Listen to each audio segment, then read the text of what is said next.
नमस्कार दोस्तों, कैसे हैं आप लोग। मैं आज फिर हाजिर हूं आपके बीच में क्रिया का बाकी का टॉपिक पढ़ाने के लिए। मेरे चैनल का नाम सनी द्विवेदी एवरीथिंग और मेरा नाम सनी द्विवेदी है। तो मेरे चैनल को जल्दी से जल्दी सब्सक्राइब कर दीजिए, मेरे वीडियोस को लाइक करिए और शेयर करिए। तो चलिए चलते हैं, आज क्रिया के बाकी बचे क्या टॉपिक्स हैं। कल मैंने पढ़ाया था आप लोगों को सकर्मक और अकर्मक क्रिया। आज मैं आपको पढ़ाऊंगा क्रिया के उपभेद। सकर्मक अकर्मक क्रिया आप लोग अच्छी तरह से जान गए होंगे। अब आगे चलते हैं क्रिया के उपभेद, जिसमें पहला क्या है, प्रेरणार्थक क्रिया। क्या है? प्रेरणार्थक क्रिया। जैसा कि नाम से पता चल रहा है, प्रेरणा के द्वारा काम कराया जा रहा है। इसमें कर्ता कार्य को स्वयं नहीं करता बल्कि करवाता है। इसमें कर्ता कार्य को स्वयं नहीं करता लेकिन दूसरों से करवाता है। जैसे धुलवाना, दौड़ाना, दौड़वाना, हंसना, हंसाना। धुलवाना का क्या मतलब हुआ? धुलवाना का मतलब एक होता है धुलाना, एक होता है धुलाना, एक होता है धुलवाना। धुलाना में क्या अंतर है? दूसरे आदमी से, एक आदमी से मैंने कह दिया इसको धुलो, उससे धुलवा रहा हूं। और धुलवाना का मतलब इससे मैंने कह दिया उसको धुलवा लेना। एक व्यक्ति से मैंने कहा इसको किसी से धुलवा लेना, तो इसमें थर्ड पर्सन की बात आ जा रही धुलवाना में। दौड़ाना, मैं किसी को दौड़ा रहा हूं, लेकिन दौड़वाना मतलब मैंने उस व्यक्ति से कह दिया कि उसको दौड़वा देना, देख लेना कैसा दौड़ रहा है। हंसाना, मैं अगले को हंसा रहा हूं। हंसवाना, मैं अगले व्यक्ति से हंसवा रहा हूं। तो मतलब इसमें हंसवाना में थर्ड पर्सन आ गया। तो प्रेरणार्थक क्रिया जो है इसके दो भेद हैं। एक प्रथम प्रेरणार्थक, दो प्रकार है, एक प्रथम प्रेरणार्थक है, द्वितीय प्रेरणार्थक क्रिया। तो मूल शब्द जैसे हैं उनको अभी आपको पता चल जाएगा क्या चीजें हैं इसमें। मूल शब्द जैसे सुनना है तो उसको प्रथम प्रेरणार्थक में करना हो तो हम अगले व्यक्ति से कराएंगे। सुनना का सुनाना हो जाएगा अगले व्यक्ति को। और इसमें सुनवाना, इसमें जो थर्ड पर्सन वाले जो क्रियाएं हैं वो सेकंड प्रेरणार्थक द्वितीय प्रेरणार्थक में आएंगी। जैसे हंसना का हंसाना प्रथम प्रेरणार्थक में आ गया, और हंसवाना जो थर्ड पर्सन से कराया जाता है वो द्वितीय प्रेरणार्थक में आ जाएगा। धुलना का धुलाना प्रथम प्रेरणार्थक, धुलवाना द्वितीय प्रेरणार्थक। दौड़ना का दौड़ाना प्रथम प्रेरणार्थक और दौड़वाना सेकंड प्रेरणार्थक। तो चलिए अब आगे के उस पर चलते हैं। देखिए दूसरा है पूर्वकालिक क्रिया। पूर्वकालिक क्रिया क्या होती है? ऐसी क्रिया जो किसी क्रिया के ठीक पहले घटित हुई हो।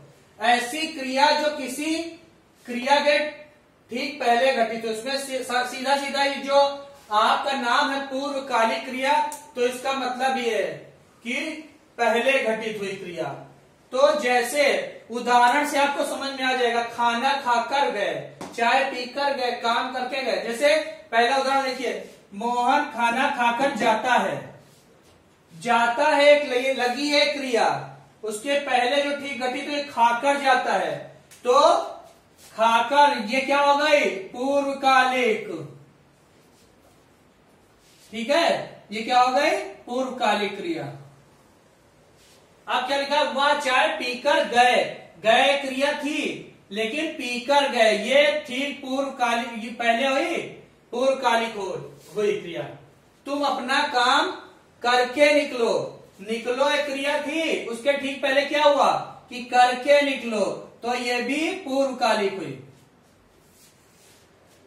अब आ जाते हैं, अब पूर्वकालिक क्रिया आप लोगों को समझ में आ गई होगी। एक जो आखिरी वाली क्रिया है उसके जस्ट पहले जो क्रिया हुई हो वही क्रिया पूर्वकालिक हो जाती है। नाम धातु क्रियाएं, ऐसी क्रियाएं जो संज्ञा या विशेषण से बनाई गई हो। ऐसी क्रियाएं जो संज्ञा या विशेषण से बनाई गई हो। अब संज्ञा या विशेषण से कैसी क्रियाएं बनाई गई हो, चलिए देखते हैं। पहला क्या है? हाथ। हाथ क्या है? संज्ञा है। हथियाना, हाथ से हथियाना बने नहीं, तुमने उनका घर हथिया लिया, तुमने उनकी संपत्ति हथिया ली, तो ये हथियाना क्रिया है और ये किससे बनी है? संज्ञा से बनी है। लात, लात क्या है? संज्ञा है। लतियाना, लतिया दिया, मैंने उसे आज स्कूल में लतिया दिया, तो ये क्रिया है लतियाना। और लात क्या है? संज्ञा है। रंग, रंग का क्या हो गया? रंगना। रंग से क्या बना? रंगना। बात से क्या बना? बतियाना। और लाज से क्या बना? लजाना। इसमें केवल एक और एक विशेषण क्या है?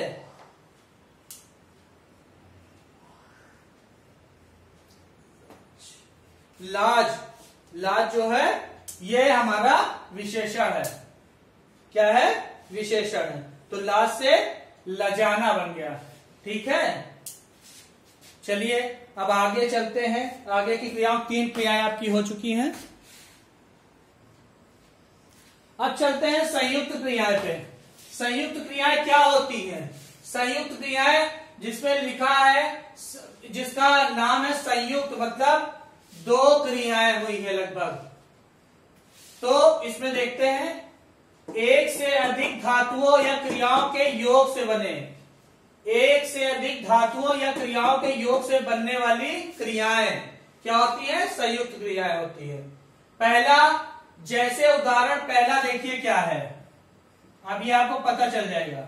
एक से अधिक धातुओं या क्रियाओं के योग से बनने वाली क्रिया। सुरेश घर पहुंच गया, मतलब सुरेश घर पहुंच भी है और गया भी है, 2 क्रियाएं। वह बिस्तर पर सो गया, सो और गया, 2 क्रियाएं। अब हमें जाने, जाने भी और दो भी। इसमें हालांकि एक पिछली वाली क्रिया का कोई खास मतलब नहीं होता है, लेकिन संयुक्त क्रिया के जो भी वाक्य होते हैं उनमें 2 क्रियाएं होती हैं। सुरेश घर पहुंच, पहुंचा, ये भी सही है, और पहुंच गया, लेकिन पहुंचा में एक ही क्रिया लगती है, लेकिन पहुंच गया, हालांकि यहाँ पे पहुंचने के बाद कहीं गया नहीं, लेकिन गया लगाया गया है। वह बिस्तर पर सो गया, वह बिस्तर पर सोया या सो गया बात एक ही है, सोने के बाद कहीं गया नहीं, लेकिन ऐसे ही ये सेंटेंस लिखे जाते हैं।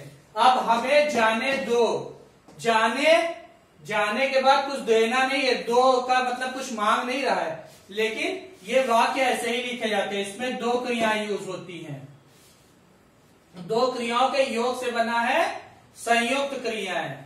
दूसरी क्रिया का कोई मतलब नहीं होता है। अब हमें जाने दो, दो का मतलब कुछ नहीं दो, जाने दो मतलब अब मुझे जाने दो या मुझे जाना चाहिए, अब हमें जाना चाहिए या अब हमें जाना है, तो ठीक है। तो इसमें केवल एक ही क्रिया का मतलब है, लेकिन ये 2 क्रिया साथ में प्रयोग की गई हैं, तो ऐसी क्रियाएं क्या होती हैं? संयुक्त क्रियाएं। ये आप लोग समझ लीजिएगा कि संयुक्त क्रिया का जब कोई उदाहरण पूछा जाएगा आपसे, तो दूसरी क्रिया का कोई खास मतलब नहीं होता, पहली क्रिया में उसका मतलब समाहित रहता है। ऐसी क्रियाएं संयुक्त क्रियाएं होती हैं। द्विकर्मक क्रियाएं, 2 कर्मों वाली क्रियाएं, जहां क्या और किसको दोनों का जवाब मिलेगा। क्या और किसको कल बताया था सकर्मक में, कि सकर्मक क्रिया के उदाहरण में क्या या किसको का जवाब मिलता है, लेकिन इसमें क्या और किसको दोनों का जवाब मिलता है द्विकर्मक क्रिया में, इसीलिए इसका नाम द्विकर्मक है। अध्यापक ने बच्चों को किताब पढ़ाई, मां से सिद्धार्थ, मां ने सिद्धार्थ को सेब खिलाया, सीता ने राधा को थप्पड़ मारा। अब देखिए कैसे क्या और किसको का जवाब कहां मिलता है। मां ने किसको,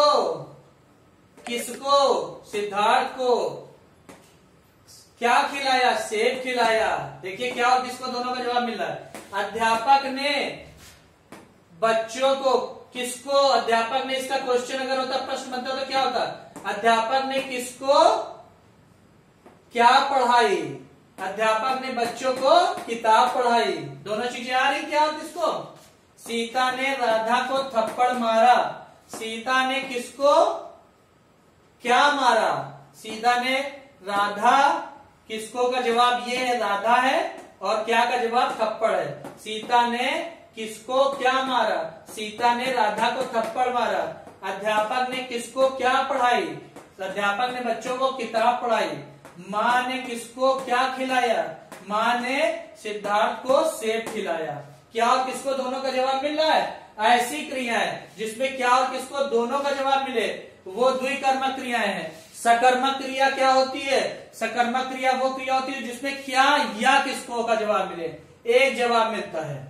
और द्विकर्मक में दोनों जवाब मिल जाते हैं। तो आप लोगों की ये समझ में आ गया। अब चलिए आगे की क्रिया पे चलते हैं हम लोग। अब देखिए छठी और आखिरी क्रिया क्या आ गई? सहायक क्रियाएं। सहायक क्रियाएं वे क्रियाएं होती जो मुख्य क्रिया को पूर्ण करती हैं। वे मंदिर जाते, जैसे कोई वाक्य जाते हैं, ता है, ती है, ये क्या होती है? सहायक क्रियाएं, जिन्हें इंग्लिश में हेल्पिंग वर्ब्स कहते हैं। जैसे उसमें इज एम आर लगता है वैसे इसमें ते है, ती है, ता है। तुम रो रहे थे, था, थी, चुका है, चुका है, चुका है, चुकी है, चुके हैं। तो ये क्या होती है? सहायक क्रियाएं होती हैं। सहायक क्रियाओं के बिना कोई भी वाक्य पूर्ण नहीं होता है। वे मंदिर जाते हैं, तो ये जाते हैं, ते हैं, ये सहायक क्रिया हो गई। ये सहायक क्रिया ही इस पूरे सेंटेंस को, वाक्य को पूर्ण कर रही है।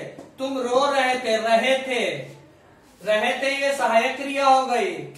ये सहायक क्रिया हो गई, ये सहायक क्रिया हो गई। वह खेल चुका है, वह खेल चुका है, तो चुका है सहायक क्रिया हो गई। इनके बिना ये वाक्य पूर्ण नहीं होते। तो सहायक क्रिया कौन सी होती है आप लोग जान गए। अब क्रिया का आज चैप्टर यहीं पे समाप्त करते हैं। आप लोगों को उदाहरण सहित मैंने समझा दिया। शायद किसी की ना समझ में आया तो ना समझ में आया, बाकी मुझे उम्मीद ये है कि मैंने जो भी पढ़ाया है वो आप लोगों के ज्यादातर दिमाग में घुस गया होगा। बाकी अब अगले वीडियो को लेकर, अगले टॉपिक को लेकर फिर हम कल मिलेंगे। तब तक के लिए नमस्कार, गुड बाय।